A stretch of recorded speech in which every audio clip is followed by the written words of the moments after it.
ये क्या है आपको पता है? ये है ऊपर का जॉ, मैक्सिला, आपका अपर जॉ जिसे मैक्सिला कहते हैं, और ये है नीचे का जॉ, मैंडिबल, लोअर जॉ कहते हैं। जब आप मुंह अपना बंद करते हो तब आपके अपर ऊपर का जॉ मैक्सिला और नीचे का जॉ जो मैंडिबल होता है उसके बीच ऐसा रिलेशन होता है, आप देख सकते हो। इसमें क्या दिख रहा है कि आपका जो अपर जॉ मैक्सिला है वो स्लाइट आगे होता है लोअर जॉ मैंडिबल से। देखिए बंद करेंगे तो ये स्लाइट आगे होगा, ठीक है, समझ रहे हैं, स्लाइट आगे। और आपका जो सामने का फ्रंट टूथ है ऊपर वाला, नीचे के front tooth, lower front tooth को स्लाइट कवर करता है। ऊपर का फ्रंट टूथ लोअर के फ्रंट टूथ को स्लाइट कवर करता है, ठीक है। ठीक उसी प्रकार जब आप पीछे जाइएगा तो पीछे का ऊपर वाला दांत वो आपके चिक और या गाल के साइड होगा, और पीछे का नीचे वाला दांत आपके टंग के साइड में होगा जब आप मुंह बंद करोगे तो, ठीक है। ये हुआ आइडियल रिलेशन। अब हम आते हैं कि हमको कैसे पता चलेगा, हमें कैसे पता चलेगा कि हमारे जबड़े में समस्या है, हमारी जॉ में प्रॉब्लम है, हमारा चेहरा एबनॉर्मल है, कैसे पता चलेगा? तो चलिए हम डिस्कस करते हैं। देखिए मैंने क्या बताया, ये आइडियल केस है। ऊपर का जॉ मैक्सिला, नीचे के जॉ मैंडिबल से स्लाइट आगे होगा जब आप मुंह बंद करोगे, जब दांत एक दूसरे के कांटेक्ट में आएगा, ऊपर और नीचे वाला दांत। लेकिन ये ऐसा ना हो कि जब आप मुंह बंद करो और क्या हो कि नीचे का जो जॉ मैंडिबल है वो आगे चला जाए, देख रहे हैं, ये आगे चला गया, और जो ये है मैक्सिला अपर जॉ ये पीछे आ जाए। तो इसे हम क्या कहेंगे, इस प्रॉब्लम को क्या कहेंगे अगर ऐसा रहेगा? तो ये आगे चला आया लोअर जॉ, और ये मैक्सिला जो है अपर जॉ पीछे आ गया, जबकि होना चाहिए इसको आगे। तो हम इसे क्या कहेंगे? जो ये आगे आ गया है मैंडिबल लोअर जॉ, इसे हम कहेंगे मैंडिबुलर प्रोगैन्थिज्म, इस प्रॉब्लम को। और जो मैक्सिला पीछे आ गया है इसे हम कहेंगे मैक्सिलरी रिट्रोगैन्थिज्म, समझ गए? अब दूसरा सिनेरियो हम देखते हैं। मैंने क्या बताया, आइडियल केस हमेशा मैं कंपेयर कर रहा हूँ कि आइडियल केस में क्या होना चाहिए कि अपर जॉ स्लाइट आगे होना चाहिए लोअर जॉ से जब आप मुंह बंद करते हो और दांत एक दूसरे के कांटेक्ट में हो। तो ऐसा ना हो कि क्या हो कि अपर जॉ जो स्लाइट आगे होना चाहिए वो स्लाइट आगे ना हो के एक्सेसिव आगे हो जाए। देखिए ऐसे स्लाइट आगे ऐसे होना चाहिए, लेकिन वो ऐसा ना हो कि एक्सेसिव आगे हो जाए। तो इसे हम कहेंगे मैक्सिलरी प्रोगैन्थिज्म। अब लोअर जॉ क्या हुआ, लोअर जॉ स्लाइट पीछे ना हो के एक्सेसिव पीछे हो जाए, तो इसे हम कहेंगे मैंडिबुलर रिट्रोगैन्थिज्म। समझ गए? तो क्या हम अब तक समझे? अगर लोअर जॉ आगे चला जाए और ऊपर वाला जॉ मैक्सिला पीछे चला जाए तो लोअर जॉ आगे जाएगा तो मैंडिबुलर प्रोगैन्थिज्म। फिर अगर ऊपर वाला जॉ मैक्सिला स्लाइट आगे ना हो के पीछे चला जाए तो उसे हम कहेंगे मैक्सिलरी रिट्रोगैन्थिज्म। ठीक उसी प्रकार अपर जॉ मैक्सिला स्लाइट आगे ना हो के एक्सेसिव आगे हो जाए तो इसे हम कहेंगे मैक्सिलरी प्रोगैन्थिज्म।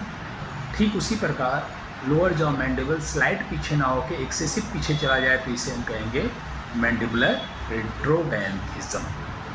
ये 4 प्रॉब्लम हो गए, आप समझ गए इन बातों को। अब मैंने क्या बताया था कि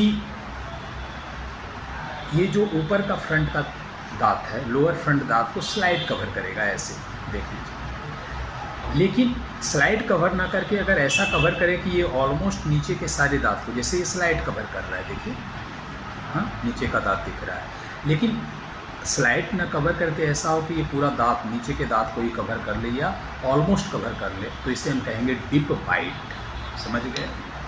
अब दूसरा है, जब आप मुंह बंद करते हो तो आपके दांत एक दूसरे के कांटेक्ट में आते हैं, ठीक है, लेकिन जब आप मुंह बंद करो और आपके दांत के बीच ऐसे गैप रह जाए तो इसे हम कहेंगे ओपन बाइट। समझ गए?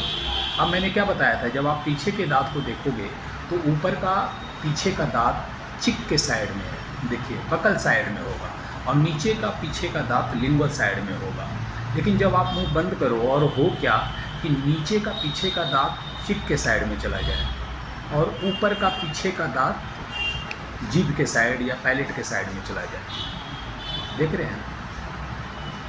तो इसे हम कहेंगे क्रॉस बाइट। समझ गए? अब दांत के बीच में स्पेस नहीं होना चाहिए, लेकिन अगर आपको स्पेस दिखे, जैसे ये देखिए दिख रहा है स्पेस, तो इसे हम कहेंगे डायस्टीमा या स्पेसिंग कहेंगे। समझ गए? तो deep bite, open bite, cross bite, spacing, आप समझ गए क्या होता है। फिर मैक्सिलरी प्रोबैंथिज्म, रिट्रोबैंथिज्म, मैंडिबुलर प्रोबैंथिज्म, रिट्रोबैंथिज्म, इन सब चीज़ों के बारे में हमने डिस्कस किया।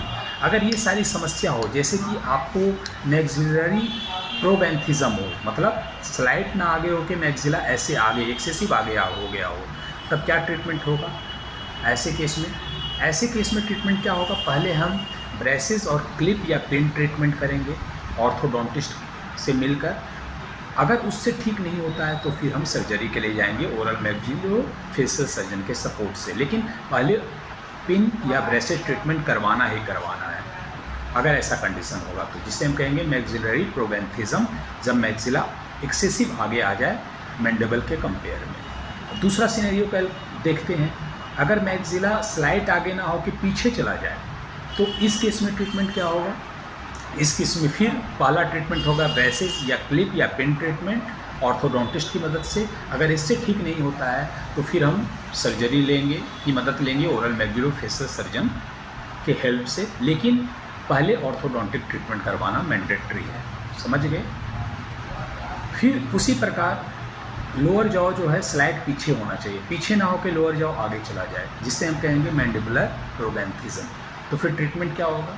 फिर हम वायर, ब्रेसेस, क्लिप और पेन ट्रीटमेंट करेंगे, नीचे के दांत पे लगाएंगे, ऊपर के दांत पे लगाएंगे और उसको हम नॉर्मल रिलेशन में लाने की कोशिश करेंगे। अगर उससे नहीं होता है तो फिर हम सर्जरी का हेल्प लेंगे ओरल मैक्सिलोफेशियल सर्जन की मदद से। लेकिन दोनों ट्रीटमेंट साथ साथ चलेगा और पहले ऑर्थोडोंटिक ट्रीटमेंट होगा। ठीक उसी प्रकार मैंडिबल स्लाइड पीछे ना होकर एक्सेसिव पीछे हो जाए, जिसे हम कहेंगे मैंडिबुलर रिट्रोबैंथिज्म। फिर ब्रेसेस और क्लिप या पिन ट्रीटमेंट करेंगे ऊपर के दांत में और नीचे के दांत में और नॉर्मल लाने की कोशिश करेंगे। अगर नहीं आया तो फिर हम सर्जरी की मदद लेंगे ओरल मैक्सिलोफेशियल सर्जन के सपोर्ट से। हो गया? अब फिर मैंने क्या बताया? डिप बाइट क्या बताया था? Upper front teeth lower front teeth को स्लाइड कवर करेगा, लेकिन डिप बाइट में क्या होगा कि upper front teeth almost cover कर लेगा लोअर फ्रंट टीथ को। अगर ऐसा कंडीशन होगा तो फिर हम ब्रेसेस या क्लिप या पिन ट्रीटमेंट करेंगे ऊपर और नीचे के दांत का ऑर्थोडोंटिस्ट के सपोर्ट से। अगर इससे ठीक नहीं होता है तो फिर हम सर्जन का हेल्प लेंगे। ठीक उसी प्रकार मैंने क्या बताया था कि पीछे का ऊपर का दांत गाल या चिक के साइड में होगा और नीचे का पीछे का दांत टंग के साइड में होगा। ऐसा ना हो कि नीचे का पीछे का दांत चिक के साइड में हो और ऊपर का पीछे का दांत पैलेट के साइड में हो, तो इसे हम क्रॉस बाइट कहेंगे। ट्रीटमेंट क्या होगा ऐसे कंडीशन में? फिर वायर लगाएंगे, ब्रेसेस लगाएंगे, क्लिप लगाएंगे, पिन लगाएंगे। उसके बाद अगर उससे ठीक नहीं होता है तो फिर हम सर्जरी के लिए जाएंगे ओरल मैक्सिलोफेशियल सर्जन की मदद से। लेकिन ऑर्थोडोंटिक ट्रीटमेंट हमेशा हम करवाएंगे ही करवाएंगे। हो गया? ये क्रॉस बाइट का ट्रीटमेंट हो गया। अब अगर स्पेसिंग हो तो उसके लिए हम क्या करेंगे? उसके लिए हम वायर, ब्रेसेस, क्लिप या पिन ट्रीटमेंट करेंगे और ऑर्थोडोंटिस्ट की मदद से ये ट्रीटमेंट करवा के हम इसे ठीक कर देंगे। हो गया? तो ओपन बाइट अगर हो, जैसे अगर आप मुंह बंद करते हो तो मैंने क्या बोला? स्लाइड कवर करना चाहिए। स्लाइड कवर ना करके जब मुंह बंद करें और दांत के बीच में गैप रह जाए ओपन बाइट हो, तब फिर हम ब्रेसेस या क्लिप ट्रीटमेंट करवाएंगे ऑर्थोडोंटिस्ट की मदद से। ऊपर और नीचे के दांत दोनों पे लगेगा। अगर इससे ठीक नहीं होता है तो फिर हम ओरल मैक्सिलोफेशियल सर्जन से मिलकर सर्जरी कराएंगे। लेकिन ऑर्थोडोंटिक ट्रीटमेंट करवाना मैंडेटरी है। तो ये सारे एबनॉर्मल फेशियल प्रोफाइल के बारे में आज हमने डिस्कशन किया। अगर कोई डाउट है तो आप हमें कमेंट बॉक्स में कमेंट करके पूछ सकते हैं। मैं कोशिश करूँगा कि आपके इस डाउट को क्लियर करूँ। तो ठीक है, अगले वीडियो में मैं फिर कुछ नया टॉपिक लेके आऊँगा, जिससे कि मैं आपके स्वास्थ्य को अच्छा कर सकूँ, आपके लुक को अच्छा कर सकूँ।